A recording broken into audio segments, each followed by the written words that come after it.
Парламентарии Коми приняли бюджет на 2023 и плановый период 2024 и 2025 годов. В этот раз главный финансовый документ рассматривали в двух чтениях на двух разных заседаниях Госсовета. Новые меры поддержки, строительство медицинских учреждений, ремонт дорог и развитие предпринимательства на селе. Депутаты называют бюджет социально ориентированным, поскольку 2/3 расходов на социалку, а это 70 миллиардов рублей. На что в следующем году заложено больше всего средств, знает Ольга Коняева. В этом году парламентарии Коми принимают бюджет в непростых условиях. Напряженная геополитическая обстановка, санкции Запада и перестраивающаяся экономика. Основная задача – грамотно расставить приоритеты и определить, какие отрасли нуждаются в дополнительной поддержке в первую очередь. Именно поэтому в этот раз бюджет рассматривали не в одном, а в двух чтениях. Такой подход позволил учесть все нюансы и детально изучить проект главного финансового документа региона вместе с экспертами и общественностью. Многие предложения депутатов нашли свое отражение в расходах принятого бюджета. Мы рассмотрели внесенные поправки депутатами Госсовета и увеличили у нас еще по различным программам на 132 миллиона рублей. Это у нас ремонт лыжероллерной трассы, начало строительства у нас на лыжной базы на Лесопарковой.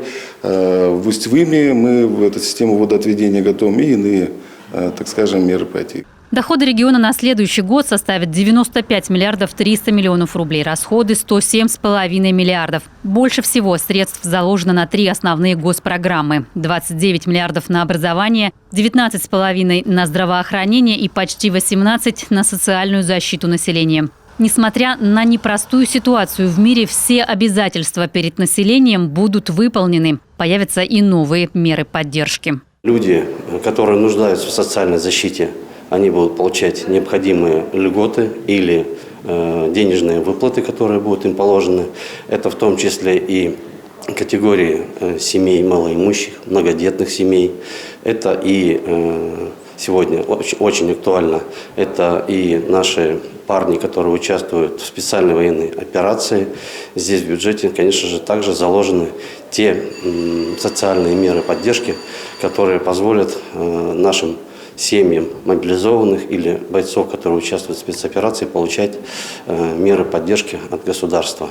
Среди самых значимых поступлений – субсидии на реализацию программы комплексного развития молодежной политики в регионах Российской Федерации «Регион для молодых». Сумма на следующий год – 135 миллионов рублей. 2023 объявлен в Коми годом молодежи. Кроме этого, запланированы субсидии на развитие транспортной инфраструктуры в сельских территориях. В целом, бюджет, отмечают парламентарии, получился сбалансированным. Уже после рассмотрения госпрограмм прошла межведомственная согласительная комиссия, где рассмотрели самые острые проблемы. Было рассмотрено более 43 вопросов.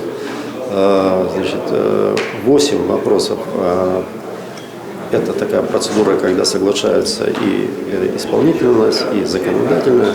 Они учтены уже в бюджете следующего года. Остальные, они тоже очень важные, но мы их оставили на рассмотрение на апрель 2023 года, когда мы будем понимать, как складывается доходная часть бюджета.